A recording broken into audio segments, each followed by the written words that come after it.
So the city manager's recommended budget for 2014 presents a general fund that is out of balance. That means we have expenditures that are $5.65 million higher than the revenues we expect to receive to offset that.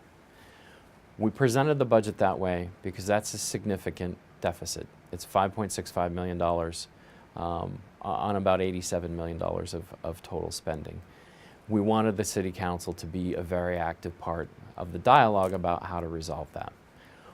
One of the choices we don't have available to us this year that the city's taken advantage of in prior years is to spend down our rainy day funds.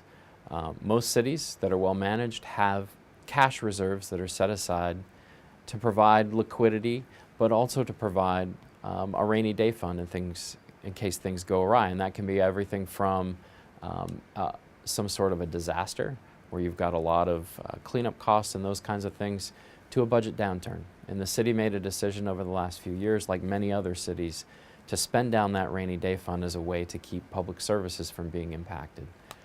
We're at a point now where we can't tap that rainy day fund anymore. We've spent as much as we can spend prudently.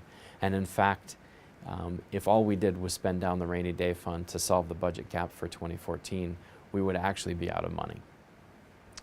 So our choices are really threefold. We can solve the budget gap by simply raising revenues.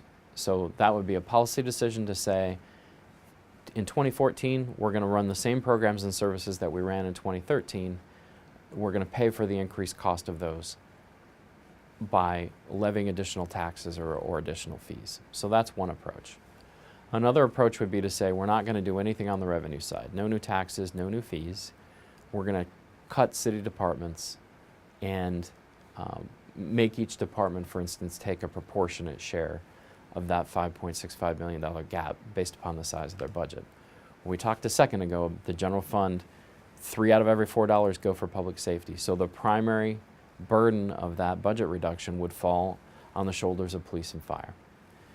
The city manager's recommended approach is a mix of the two. The manager's recommended approach is revenue increases, including a property tax increase, to cover the value of the deficit that would be assigned to public safety, police, fire, municipal court, prisoners' fees.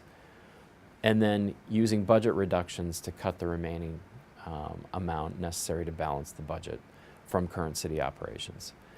That amount is it's a little bit less than $800,000. Doesn't sound like a lot on a general fund budget that's over $80 million, but remember, we're really talking about taking that $800,000 out of the $10 or $12 million of non-public safety, non-committed funds that we have remaining in the budget. Those reductions will impact services. They will impact departments' abilities to provide the same level of programs that they did in 2013, and that's an active dialogue we're having with the City Council as we go through this budget process. Our hope is by the time the Council adopts a final budget in August, that we've not only balanced the budget, we have an expenditure plan that matches the revenues that we expect to have coming in the door next year, but we've done so in a way that doesn't cause us to have the same dialogue for the 2015 budget, so that we fix this permanently rather than fixing it with one-time accounting moves or spending rainy day monies, which once you've spent it, they don't come back. In the city manager's recommended budget, the budget balancing techniques include both spending cuts and they include revenue enhancements.